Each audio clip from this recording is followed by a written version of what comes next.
시편 8편 1절부터 9절까지 말씀입니다.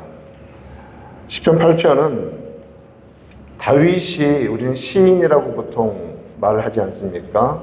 그 시인으로서의 영적인 감수성 그리고 신학자로서의 정말 깊은 통찰과 고백 그것이 정말 집약되어 있는 시편 중에 하나가 이 8편이 아닌가 생각합니다. 다윗은 온 세상에 하나님의 이름이 아름답게 드러나 있으며 그의 영광이 하늘에 공중에 가득 넘친다고 했습니다. 1절 말씀을 다시 한번 봅시다. 여호와 우리 주여 주의 이름이 온 땅에 어찌 그리 아름다운지요 주의 영광이 하늘을 덮었나이다. 창세기 1장에서 분명하게 선포하고 있는 것처럼 하나님은 그의 능력과 지혜로 우주 만물을 말씀으로 창조하셨습니다. 이때 성도는 어떻게 반응합니까?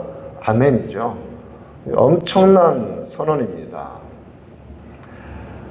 지금 우리가 살아가고 있는 이 물리적인 모든 세계, 온 우주 만물의 지구라는 작은 땅 안에 있는 모든 너무나 놀라운 가득 찬 것들, 그 속에 있는 질서, 그 모든 법칙들, 그 모든 것들을 하나님께서 6일 동안 다 창조하셨다는 말씀입니다. 너무 좋으신 하나님, 너무나 완벽하신 하나님이십니다. 시편 104편 24절 말씀은 창조에 대해서 이렇게 노래하고 있습니다. 여호와여 주께서 하신 일이 어찌 그리 많은지요. 주께서 지혜로 그들을 다 지으셨으니 주께서 지으신 것들이 땅에 가득하니이다. 지금 우리가 눈으로 보고 있는 것들 혹은 우리가 눈으로 볼 수는 없지만 분명하게 존재하는 세상, 영적인 세상이죠. 그 영적인 세상에 있는 영적인 존재들, 영적인 존재가 그렇게 많지는 않습니다. 삼위일체 하나님, 그리고 천사, 귀신, 땡입니다. 사실은 천사들밖에 없었는데 타락한 천사가 귀신이죠. 마귀의 세력입니다. 다른 어떤 것은 없습니다. 다 하나님이 지으신 것들입니다. 하나도 예외가 없습니다. 오직 삼위일체 하나님만 유일하시고 영원하십니다. 자존하십니다. 하나님만 그렇습니다. 3절 말씀 보면 주의 손가락으로 만드신 주의 하늘과 주께서 베풀어 두신 달과 별들을 내가 보오니 여러분 조금만 시적인 감수성을 발휘해 봅시다. 너무 기가 막히지 않습니까? 주의 손가락으로 만드신 주의 하늘, 조직하시는 막 이 어떤 그 느낌, 그렇다고 해서 그림으로 그리지 마십시오. 이단들은 그림을 그리더라고. 이렇게 예수님처럼 비슷하게 해서 이렇게 지구 여러분 그런 그림에 빠져서는 안 됩니다. 영적인 하나님, 그냥 이 영적인 감수성을 좀 이렇게 발휘하자는 이야기입니다. 주의 손가락으로 이렇게 온 우주 만물을 다 만드시고 이 섬세함이 느껴지지 않습니까? 하나하나 하나님의 능력과 지혜. 그 하늘에다가 하나님께서 베풀어 주셨습니다. 달과 별들을 베풀어 주셨습니다. 그것도 창조 4일째 순식간에 하나님께서 있으라 하시니 있었습니다. 수십억 년 지나서 뭐가 터져가지고 이렇게 만들어지고 아니요. 성도는 창세기 1장에 답이 다 있습니다. 4일째 해와 달과 별을 만드셨습니다. 하늘과 그 속에 가득 넘치는 천체들을 바라볼 때에 모든 것들을 만드신 창조주의 능력과 이 정교한 솜씨에 감탄하며 찬송합니다. 과학자들은 그 하나님의 세상을 공부해 가면서 와 이렇게 정교하게 만드셨다니 라고 고백하는 겁니다. 그래서 정말 학문을 끝까지 제대로 간 사람은 반드시 하나님을 만나게 되어 있습니다. 어떤 분야이든지 그렇습니다. 끝까지 가보면 하나님 앞에 굴복하지 않을 수가 없는 겁니다. 이 창조와 관련해서 그래서 이 물리학이나 이런 모든 부분도 다 마찬가지입니다. 발견해 나가는 것이지 창조하신 하나님의 그 놀라운 지혜를 알아가는 과정인 겁니다.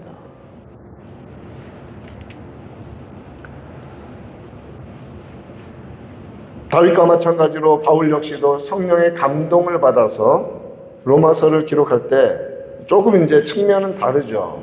이 땅을 살아가는 사람들이 하나님을 대적하여 죄악에 빠져 살아가는 그것에 대해서 그것을 염두에 두고 이 창조의 세상을 이렇게 말하죠. 로마서 1장 20절에서 창세로부터 그의 보이지 아니하는 것들 곧 그의 영원하신 능력과 신성이 그의 만드신 모든 만물에 분명히 보여 알려졌나니 그러므로 그들이 핑계하지 못할지니라.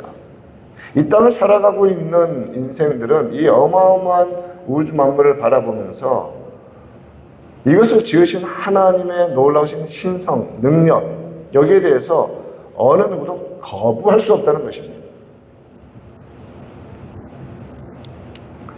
신학적인 표현을 우리가 잘 알고 있는 것처럼 일반 은총이라고 부르지 않습니까? 이 세상을 통하여서 하나님을 알게 되는 것.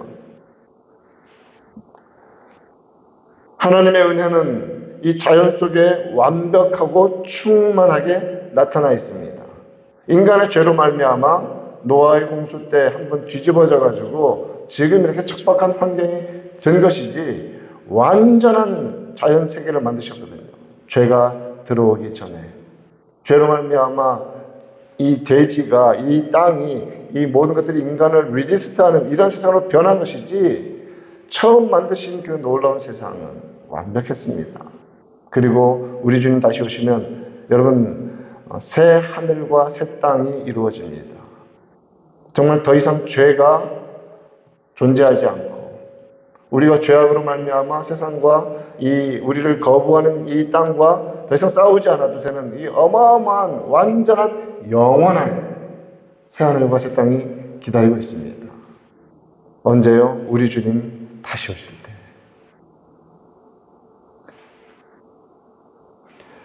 그러나 이 세상 속에 살아가고 있는 이 인생들은 하나님을 알만한 것이 이 세상 속에 가득 넘치고 있지만 죄에 물든 인생은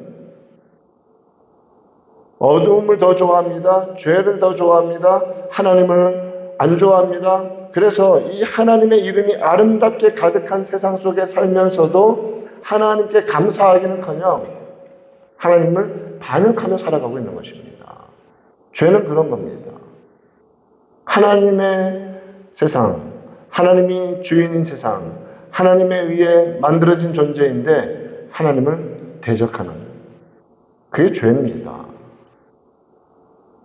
얼마나 말이 안 되는 겁니까? 죄는 그런 겁니다.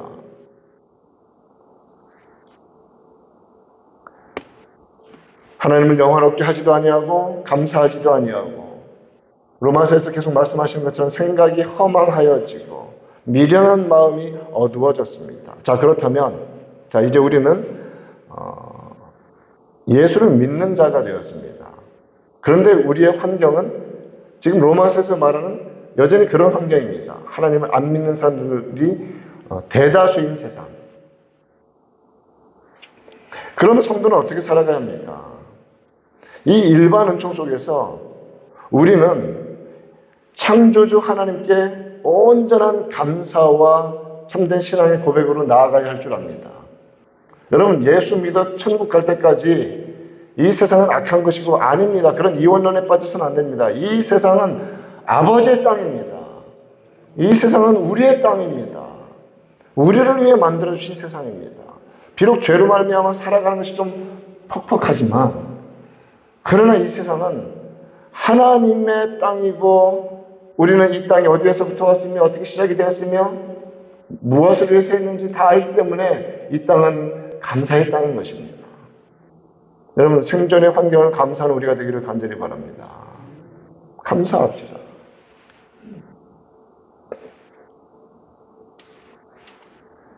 사절 말씀 특별히 이제 인간에 대해서 말하는데, 사람이 무엇이기에 주께서 그를 생각하시며, 예전 번역 개역 개정 전에 사람이 무엇이고 한데, 이 무엇이기에 보다도 이 기역자 딱 들어가니까 무엇이고 한데 딱 이 느낌이 좋지 않습니까? 사람이 무엇이고 한데, 사람이 무엇인데 주께서 이렇게 사랑하여 주셔서 이렇게 생각해 주시고, 인자가 무엇이기에 주께서 그들을 돌보시나이까. 눈동자와 같이 지키시고 정말 아침마다 만나를 내려주시듯이 그렇게 살리시는 그 놀라운 능력, 얼마나 대단하신 하나님이십니까? 사람이 무엇이기에, 성도는 당연히 이러한 신앙의 바른 마음과 고백으로 나아갈 수밖에 없습니다. 우리가 무엇이기에 이렇게까지 사랑해 주시고 돌보아 주십니까? 여러분, 우리는 잘 알지 않습니까? 하나님을 온전히 믿지 않을 때 우리는 사실 이 땅이 너무 불평의 원인 아니었습니까? 왜라는 질문을 계속 우리가 해결하지 못할 질문을 던지면서, 그런데 하나님을 온전히 믿고 예수 그리스도를 믿고 성령님이 우리 안에 온전히 내주실 때 우리의 시각이 바뀌는 겁니다.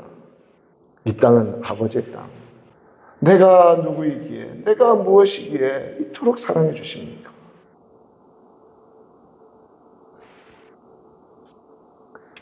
그러므로 우리 인간, 특별히 성도가 이 땅을 살아갈 때 이 환경은 비록 어렵지만 결코 불평과 원망과 절망의 이유가 아닙니다. 이건 믿음의 선언입니다.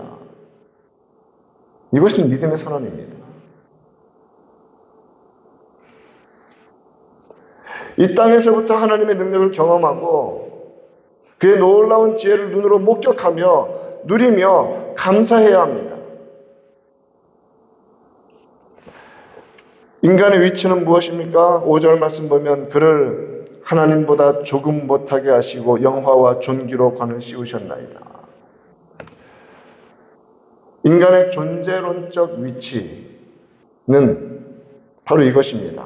하나님보다 조금 못하지만 이 땅에 있는 모든 것들보다는 가장 뛰어난 존재로 만드신 겁니다. 영화와 존귀로, 사람이 무엇이기에 하나님께서 친히 영화로우심으로, 그리고 존귀, 그 가치를 주셨다는 말입니다. 여러분, 인생의 가치는 하나님께로부터 옵니다. 사람에게서 찾으려 하지 말고 하나님께로부터 온 가치를 붙잡고 사는 것이 믿음입니다. 그럴 때 성도는 당당하고 언제든지 감사할 수 있는 겁니다.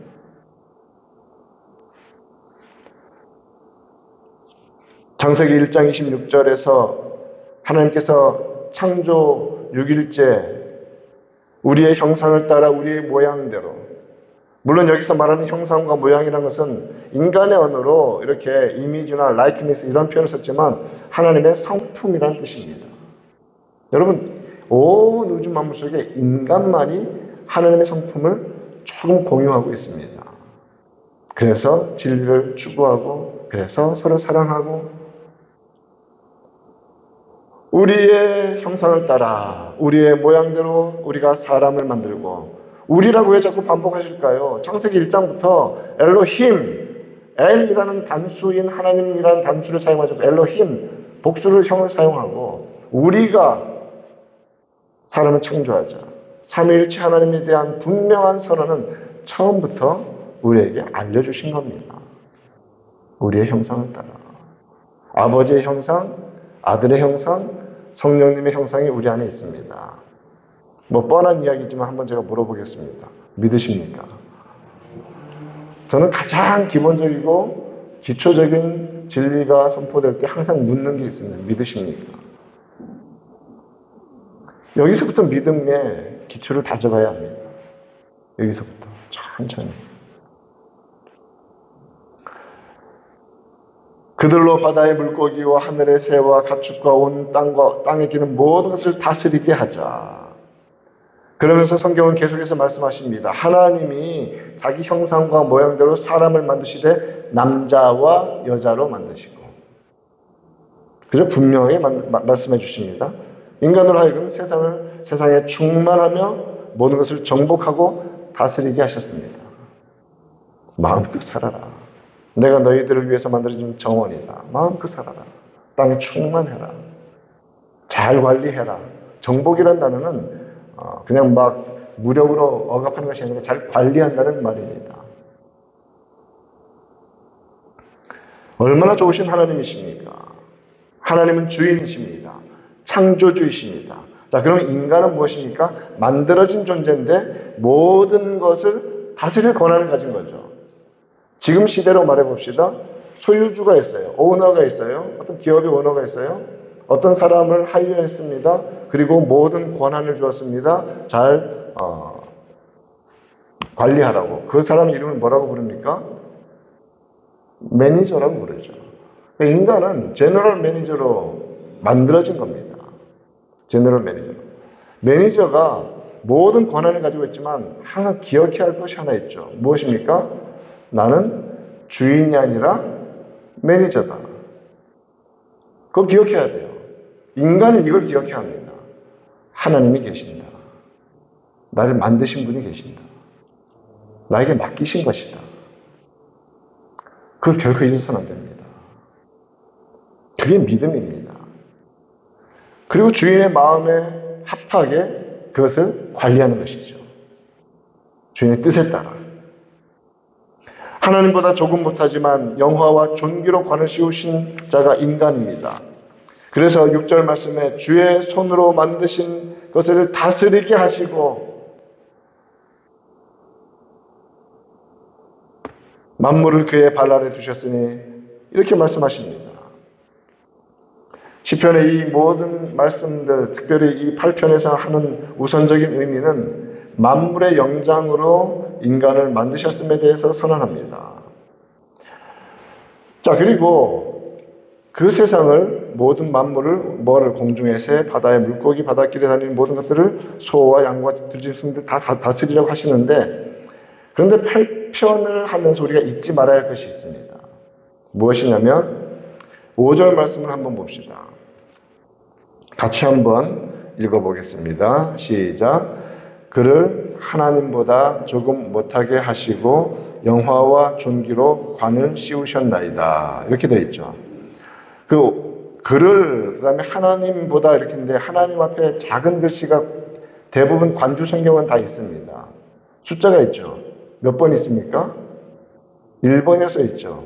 그러면 밑으로 시선을 내리셔서 맨 밑에 bottom line 가서 보면 일자에 대한 설명이 있을 겁니다. 뭐라고 되어 있습니까? 또는 천사라고 볼 수도 있다는 겁니다. 단어가 가지고 있는 그 다양한 의미들이 있죠. 그래서 한글 성경은 하나님보다라고 해서 되어 있고 왜 근데 1이고 다르게 써진 글 천사라는 표현도 있다는 것이죠. heavenly beings라고 되어 있습니다.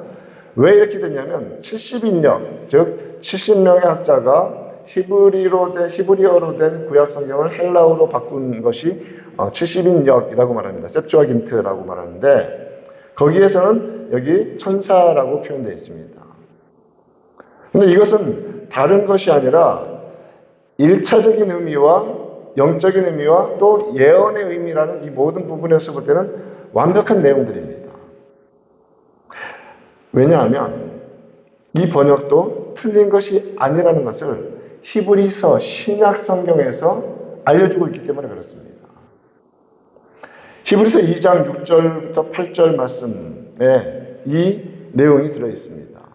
시편 8편의 내용이 바로 5절의 내용이 들어있는데 제가 읽어드릴게요. 히브리서 2장 6절에서 그러나 누구인가가 어디에서 증언하여 이르되 이렇게 이제 히브리서 기자는 구약 성경을 기억하면서 어디 내가 이제 성령이 조명하면서 어디선가 기록했는데 그게 어디예요? 이제 우리는 알죠? 시편 8편에서 뭐라고 하냐면 사람이 무엇이기에 주께서 그를 생각하시며 인자가 무엇이기에 주께서 그를 돌보시나이까. 똑같은 내용이죠. 앞부분에. 그러면서 그를 잠시 동안, 히브리서는 천사라는 번역으로 봤습니다. 천사보다 못하게 하시니 이렇게 되어 있어요. 영광과 존귀로 감시우시며 만물을 그 발 아래 복종하게 하셨느니라. 그런데 히브리서에서는 동시에 천사들은 구원받을 자들을 섬기는 존재들이라고 분명히 말하고 있습니다.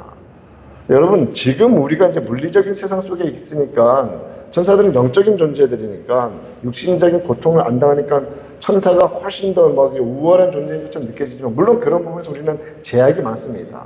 이 물리성 때문에. 그런데 성경 분명히 말합니다.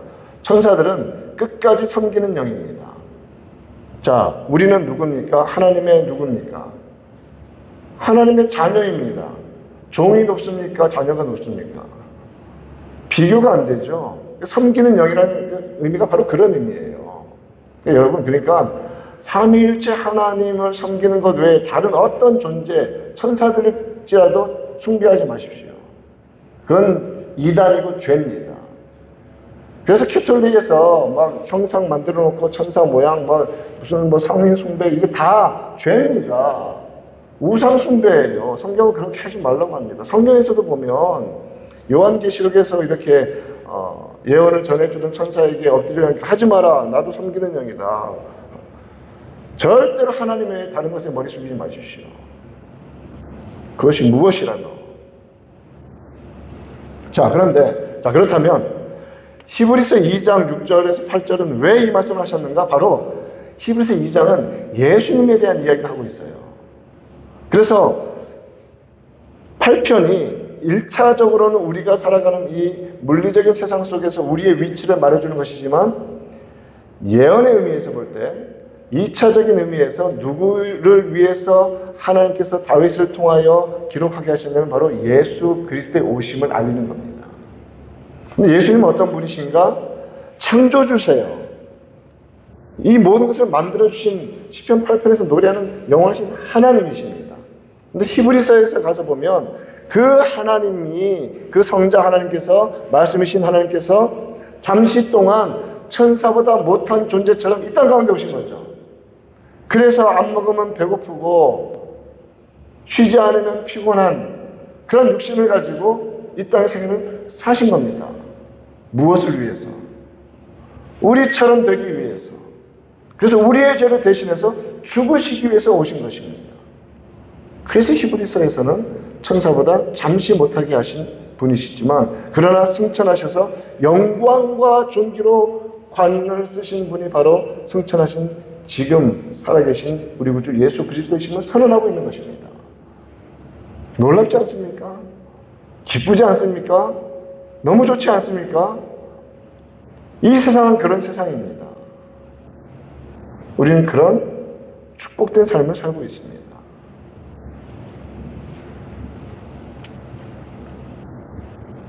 영적인 존재들인 천사들은 육체적인 고통이나 아픔을 겪지 않지만, 예수님은 그 모든 아픔, 죄로 인하여서 그 죄의 대가를 치르기 위해서 당해야 하는 그 모든 고통을 우리 대신 치르신 것입니다. 내가 용서해 줄게가 아니라 친히 우리처럼 오셔서 희생 제물로 자신을 드리신 것입니다. 그 사실을 그렇게 알려주시기 위해서 구약에서 그 무수한 양들이 제물로 바쳐졌던 것입니다. 그 희생 제물들이. 예수님은 천사들보다 잠시 못한 자리까지 오셨습니다. 죽음의 고난을 당하셨습니다. 그러나 육체의 고난과 죽음을 통과하셨고 죽음을 이기시고 영광과 존귀로 관을 씌우셨습니다. 모든 만물이 그 앞에 무릎을 꿇습니다. 꿇어야 합니다. 결국 꿇게 됩니다. 다시 오실 그때. 주님은 구원의 창시자이시라고 히브리서는 계속해서 말합니다. 구원의 창시자이신데 사람의 자리로 오셔서 천사보다 못한 상태를 통과해 가심으로 우리의 구원을 이루신 것입니다. 예수님을 믿어야죠. 그 놀라운 하나님을 믿어야 하지 않겠습니까? 성자 하나님. 이 세상에 대해서 잠시 언급하고 말씀을 마칩니다. 이 세상은 그저 불평하고 회피하고 빨리 떠나야 하는 그런 세상이 아닙니다. 비록 고통이 있고 힘겨움이 있습니다. 이해하지 못할 아픔도 있고 내가 행하지 않았는데 당해야 하는 많은 고초들도 있습니다. 억울함도 있습니다. 그런데 하나님은 이 세상을 창조하셨고 우리도 창조하셨습니다. 비록 죄로 말미암아 망가졌지만 여전히 인간은 이 땅에 대한 책임을 져야 합니다. 인간 말고 어느 존재가 세상을 이렇게 척박하게 만듭니까? 보십시오. 인간이 책임을 져야 하는 것입니다. 우리는 이 땅에 하나님께서 태어나게 하셨고 살아있기 때문에 하나님을 알게 된 겁니다.